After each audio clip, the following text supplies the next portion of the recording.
Bonjour à tous, nous poursuivons aujourd'hui avec la 8e Mishnah du 7e Pérek. La Mishnah nous enseigne ici Eid Menachem ben Signai. Menachem ben Signai a témoigné le din suivant concernant aussi la Touma, la Tahara, les dinim de pureté, d'impureté. Cette fois-ci concernant Moussaf, Al-Moussaf, Ayora, Shel Sholke Zetim Sheu Tameh. Sholke Zetim, ce sont ceux qui font cuire des olives. Après les avoir pressés, ils font cuire des olives pour faire sortir le maximum d'huile, ce que l'on peut encore récupérer.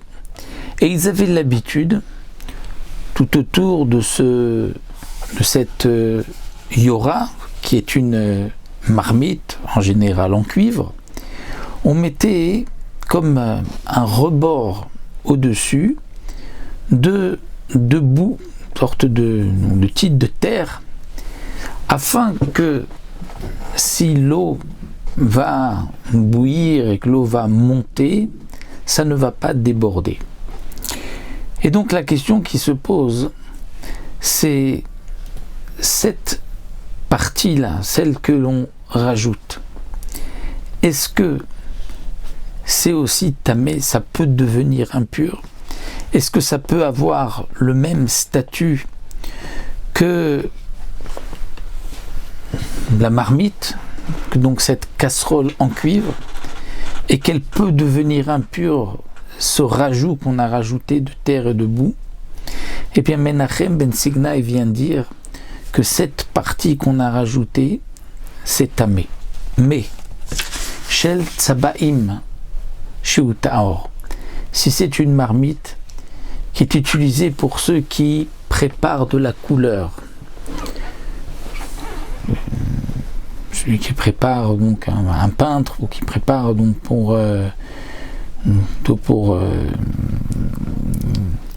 teindre les habits, teinturier, le vrai teinturier qui va teindre les habits, et donc il rajoutait aussi tout autour de la marmite un petit peu de boue de terre afin que ça ne déborde pas. Et là, Menachem ben Signai vient nous dire que si c'est du tsabaï, c'est-à-dire de celui qui va teindre les habits, là c'est tahor, c'est pur. C'est-à-dire que ce rajout ne fait pas partie du kéli, il ne peut pas devenir impur. Pourquoi? Parce que ce qui vient nous apprendre, c'est que généralement, on ne voulait pas que l'eau monte lorsqu'on mettait de la couleur, parce que cette boue allait abîmer la couleur. Donc ce n'était que de temps en temps, au cas où ça va déborder, qu'il y avait quand même cette partie-là pour garder la couleur à l'intérieur, ou peut-être que d'après certains rishonim, c'était fait pour embellir, je veux dire, la marmite. Mais donc comme ça ne fait pas partie de l'utilisation de la marmite, ça reste tahor, ça reste pur. Alors que pour les sholke zetim, il y a un intérêt de garder l'huile. Et donc c'est pour cela que cette partie-là qu'on a rajoutée fait partie du kéli, peut devenir impur. Et la Mishnah nous dit Shayu umrim chilufat dvarim, parce qu'au départ, les chachamim avaient l'habitude de dire le contraire. Ils disaient que lorsque l'on va faire bouillir les olives, là c'est pur, mais les tsabaïm, les teinturiers, là c'est impur. Pourquoi? Parce qu'au départ ils pensaient que les tsabaïm avaient un intérêt de garder la peinture, donc qu'elle ne déborde pas, puisque c'était peut-être plus cher, alors que les olives, s'il y avait un petit peu qui débordait, ça ne nous gênait pas tellement.